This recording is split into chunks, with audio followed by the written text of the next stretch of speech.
Hello, hello. Hey, hey, hey. What's up? What's up? I am extremely excited to be doing this live with you all today. And first thing I want to say is I always want to start the live off with just something that I did this week to encourage like daily self-care, okay? Because your girl is like low-key minimalist this year. And I'm super excited because I have high functioning anxiety, and if you can relate to that, just in the comments, say me too, sis. Like I suffer from high functioning anxiety, and so it's very important for me to do something daily to make sure I'm taking care of myself. And so today, what I did was found a meal prep service that I want to indulge in, and I also found, my grandmother would be so ashamed of me, a laundry service. Your girl is probably going to go the laundry service route. Okay. I don't like laundry. I don't like doing dishes. And I absolutely do not like prepping food. Okay. So I'm really excited that I am going on this journey. And if you're someone who's going on this minimalist journey, just in the comments, say, me too. I'm trying to de stress on a daily basis. And I am really excited about it. So, hey, 2023. So, do me a favor. If you are coming in watching the replay, just give me a pound replay in the chat. Y'all check out my sweatshirt, something I'm kind of trying out. So let me know how you feel about the sweatshirt. And so I'm on here to talk about 3 mindset blockers that are preventing you from landing the instructional leadership role. Okay. I have not announced this yet, but I'm just going to go ahead and announce it here. Let me get my notes together. Um, in 2022, I resigned from my job. Okay.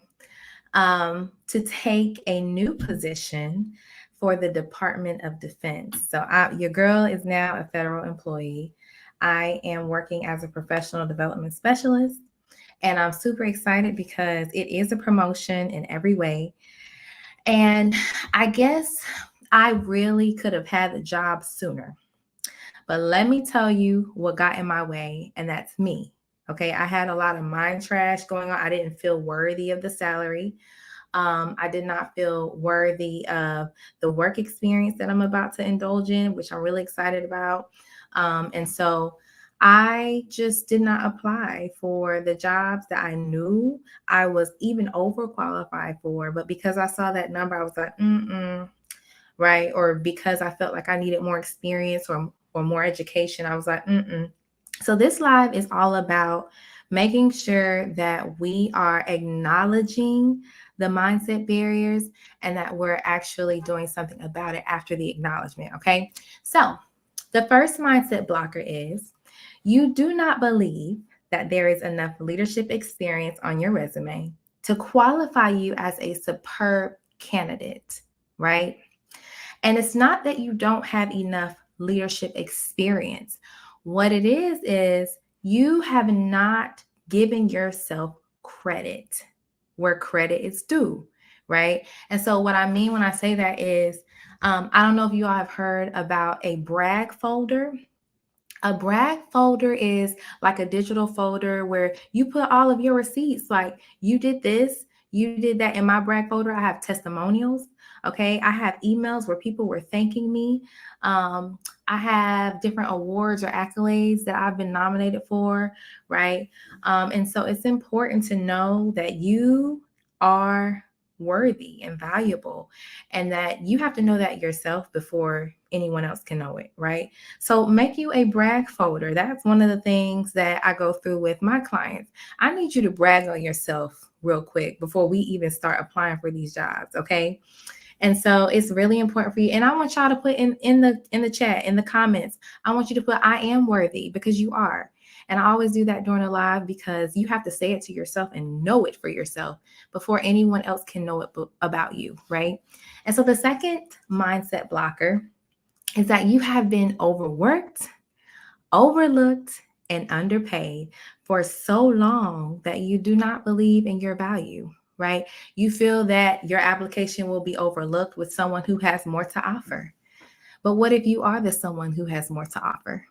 You haven't even given yourself an opportunity to be that someone, right? And so it's really important to know that I am worthy, right, of a decent schedule, right, of a decent paycheck, okay, and a decent work experience, a wonderful atmosphere, a wonderful environment, right? And so you don't have to continue to be overworked, overlooked, and underpaid, right? It's just something that we have to work through. And I've had a coach. Well, I still consider her my coach, but she talks about mind trash. Like mind trash is real, okay? And so in the chat, I want you to comment letting go of mind trash, right? If you're watching the replay, I want you to comment in the chat, I'm letting go of mind trash. And so the third mindset blocker, and this is the last one, you are comfortable in your classroom or your office space. The degrees did not bring you a promotion, so all hope is lost, right? It is easier for you to hide behind your current success as a classroom teacher than it is for you to go forth in your future. So, just a quick story.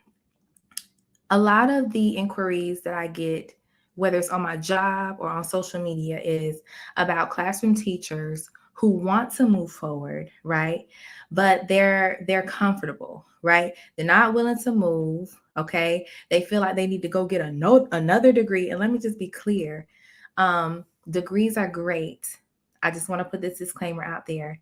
But what I have learned after getting 4 of those suckers, okay, is that they do not always teach you the on the job skills that you need in order to be an effective leader, right? What I learned about leadership, I learned on the job, right? I didn't learn it particularly during my degree. So there were a lot of great conversations and a whole lot of money, right? But if I would have known what I know then, what I know now, I think I would have prioritized on the job training before getting my degrees, right? And so if you feel that you're comfortable in your space, you're like, listen, I'm the department chair, I'm the PLC leader, I'm the team leader, I'm the this, I'm the that. They got you organizing the programs, they got you doing the award ceremonies, they got you orchestrated prom. What else? They got you almost filling the job of the athletic director because you running the games. Listen, they give us all of these wonderful things, and it's great, right? There is a way to get leadership experience while having boundaries. Okay? Because sometimes we mess around and they say, "Oh, well, I'm going to hand you this title." But where's the pay to go with it though? Does that make sense? Like we have to start thinking about when we're being taken advantage of, how do we react to that and how do we move past it, right? And so I just want to go back over the 3 mindset blockers preventing you from landing the instructional leadership role. And the first was you do not believe that there is enough leadership experience on your resume to qualify you as a superb candidate, when in all reality, there is enough leadership experience. You just have not figured out how to translate the language. Come on. You got to know how to translate the language. And so you do have enough leadership experience, especially if it's something you're interested in. If it's something that you're interested in, it's probably because you've taken on a leadership role before, and just understanding how to translate that on your resume is the challenge. Okay. Second is you have been overworked, overlooked, and underpaid for so long that you do not believe in your value and you feel that your application will be overlooked with someone who has more to offer. But as I stated before, you might just be that someone who has more to offer. And the third is you are comfortable in your classroom or your office space, and the degrees did not bring you a promotion. So all of your hope is lost, right? It's easier for you to hide behind your current success as a classroom teacher. And so if you're with me or you're watching the replay, I want you to, in the chat, drop down and say, I am worthy of increase. You have to believe that before anybody else does. And I know I keep repeating that, but it's because I lived it and I understand that if I don't believe it, nobody's going to believe it about me, right? And so in the comments, I want y'all to put I am worthy of increase. And even in your affirmation tomorrow, I am worthy of increase. And I'm probably going to do a reel about that. I am worthy of increase. So I do want to just kind of end the live with affirming you. You are worthy of increase. You do have the experience that you need. You just may need help or guidance translating those things. And so I am hosting a free live training. So excited about it. We're going to be talking about how to unleash your inner leader, okay?